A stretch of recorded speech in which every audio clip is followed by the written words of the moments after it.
अस्सलाम वालेकुम my dear students, कैसे हैं आप? Today's topic is compounds and there chemical formulas. तो अभी हम देख लेते हैं कि जो केमिकल फार्मूलाज हमने पढ़े थे, हमने दो टाइप्स पढ़ी थी, एम्पिरिकल फार्मूला और मॉलिक्यूलर फार्मूला। आज हम देखेंगे कैसे हम जो है एम्पिरिकल फार्मूला से जो है वो मॉलिक्यूलर फार्मूला फाइंड आउट करते हैं। जी तो स्टूडेंट्स, हमारे पास जो है मॉलिक्यूलर फार्मूला जो है वो मालूम करने के लिए एम्पिरिकल फार्मूला हमें पता होना चाहिए, जो कि हमारे पास सादा तीन निस्बत को ज़ाहिर करता है एटम्स के दरमियान, और जो है उसको n से मल्टीप्लाई करना है। अब n क्या है? n आपके पास जो मोलर मैस होगा किसी चीज़ का, और डिवाइडेड बाय जो है उसका एम्पिरिकल फार्मूला मैस होगा। तो ये हम जब मालूम करेंगे तो उससे जो है n की वैल्यू फाइंड आउट की जा सकती है। मसलन हाइड्रोजन पर ऑक्साइड का एम्पिरिकल फार्मूला OH है, तो उसका ऑक्सीजन की 16 वैल्यू 1 ऐड करेंगे हाइड्रोजन के लिए तो 17 आ जाएगा एम्पिरिकल फार्मूला मैस, और इसका molar mass H2O2। O2 means 16 को 2 से मल्टीप्लाई करेंगे 32, और हाइड्रोजन के दो एटम्स का मैस 2 होगा तो 32 + 2 34।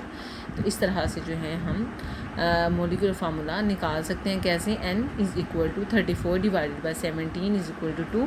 अब 2 को जब हम एम्पिरिकल फार्मूला से मल्टीप्लाई करेंगे, जो कि हमारे पास ये फार्मूला दिया गया है, तो उससे हमारे पास मॉलिक्यूलर फार्मूला आ जाएगा। आगे इसी तरह से उन्होंने आपके पास एम्पिरिकल फार्मूला दिया हुआ है CH, ठीक है, और मोलर मैस है 78। अब 78 डिवाइडेड बाय कार्बन 12, हाइड्रोजन के लिए 113 पे करेंगे तो 6 आ जाएगा। 6 को जब हम एम्पिरिकल फार्मूला के साथ मल्टीप्लाई करेंगे तो C6H6। तो इस तरह से ये बेंजीन का मॉलिक्यूलर फार्मूला हमारे पास आ गया। आगे स्ट्रक्चर फार्मूला से मॉलिक्यूलर फार्मूला अखज़ करना, उसके लिए हमें कैसे पता चलेगा?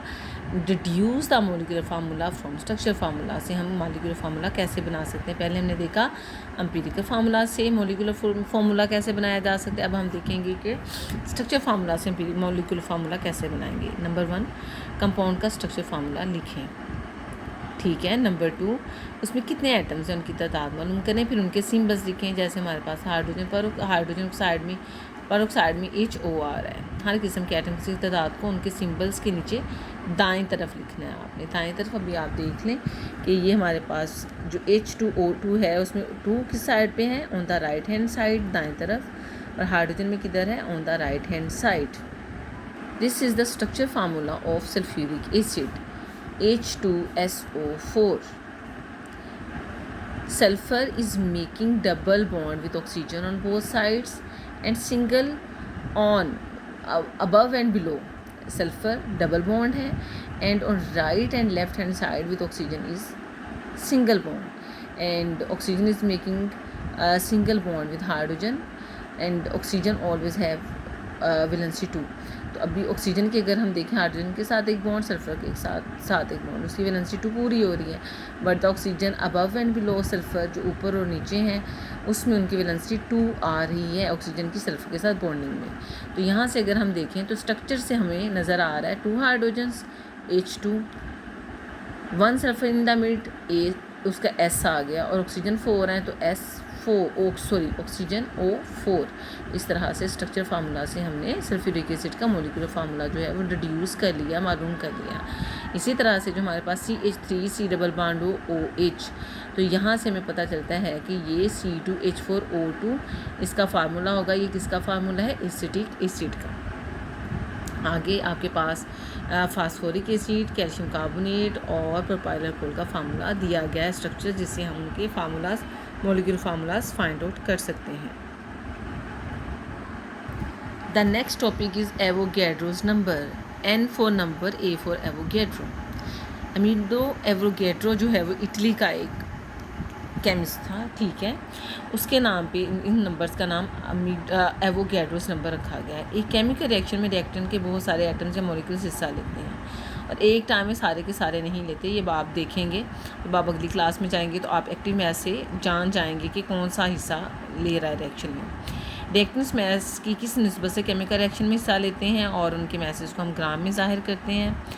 और हम जानते हैं कि हमारे पास केमिकल फार्मूला होता है, और हम ऐसा तरीका ढूंढेंगे कि जो है हम एलिमेंट्स और कंपाउंड्स की मिक़दार को ग्राम में ज़ाहिर कर सकें। इस मकसद के लिए अमीडो एवोगैड्रो ने हमारी हेल्प की है। कैसे की है देखते हैं। 2 कार्बन एटम्स हैं ऑक्सीजन का मॉलिक्यूल है। अब आप देख लें, कार्बन एटम की शक्ल में और ऑक्सीजन मॉलिक्यूल की शक्ल में, और दोनों मिलकर कार्बन मोनोऑक्साइड का मॉलिक्यूल बनाते हैं। अब 2 × 100 एटम्स ले लें आप, ऑक्सीजन के भी 100 मॉलिक्यूल्स ले लें आप, तो आपके पास 2 × 100 मॉलिक्यूल्स बनेंगे। अगर आप इनके 10,000 ले रहे हैं तो ऑक्सीजन के भी 10,000 मॉलिक्यूल्स उसके साथ रिएक्ट करेंगे। ठीक है।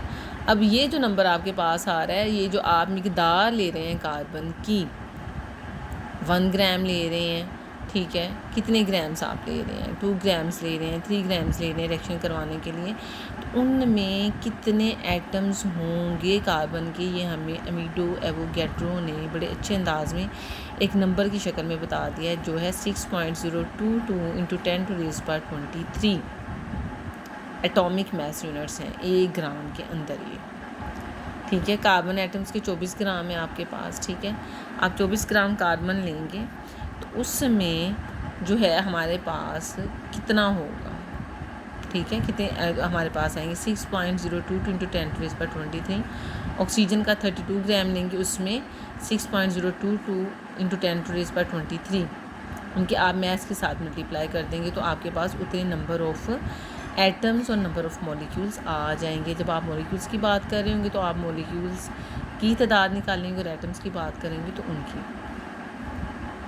तो ये हमारे पास 24 ग्राम कार्बन ने 32 ग्राम्स ऑक्सीजन के साथ रिएक्शन किया, और 56 ग्राम जो है according to law of conservation of mass के मुताबिक उतनी ही मिकदार में हमारे पास carbon monoxide in ideal condition बन गई। अब 24 ग्राम कार्बन में 6.022 × 10⁻23 आपके पास आ रहे हैं। ठीक है, कार्बन के एटम्स हैं। क्यों 2 से मल्टीप्लाई करें, क्योंकि 2 कार्बन एटम्स हैं। ठीक है, एक कार्बन का मैस 12 ग्राम और 2 का कार्बन एटम्स का मैस 24 ग्राम है। ठीक, तो आपने जो एवोगैड्रो नंबर को 2 से मल्टीप्लाई कर दिया, क्योंकि आप 2 कार्बन एटम्स ले रहे हैं, जबकि 32 ग्राम ऑक्सीजन में आपके पास 6.022 × 10⁻23 ऑक्सीजन मॉलिक्यूल्स हैं। अब वहाँ पर ऑक्सीजन मॉलिक्यूल में O2 आ रहा है, वो मॉलिक्यूल है, उसके साथ कोई भी और नंबर नहीं लगा हुआ, इसलिए वो हमारे पास इसी तरह से आ जाएगा। अब हमारे पास कार्बन मोनोऑक्साइड कितनी बनी है जी, 56 ग्राम बन रही है। उसमें भी कितने होंगे 6.022 × 10⁻23 मॉलिक्यूल्स किसके, कार्बन मोनोऑक्साइड के। ठीक हो गया। इस नंबर को अमीडो एवोगैड्रो के नाम की निस्बत से, ये मैं आपको स्टार्ट में बता चुकी हूँ, एवोगैड्रो नंबर कहा जाता है। तो आज के लिए बच्चों इतना टॉपिक काफ़ी है, इंशाल्लाह सुबह मिलते हैं। और अगर कोई भी क्वेश्चन हो तो आप कमेंट में ज़रूर पूछिएगा। अल्लाह हाफिज़।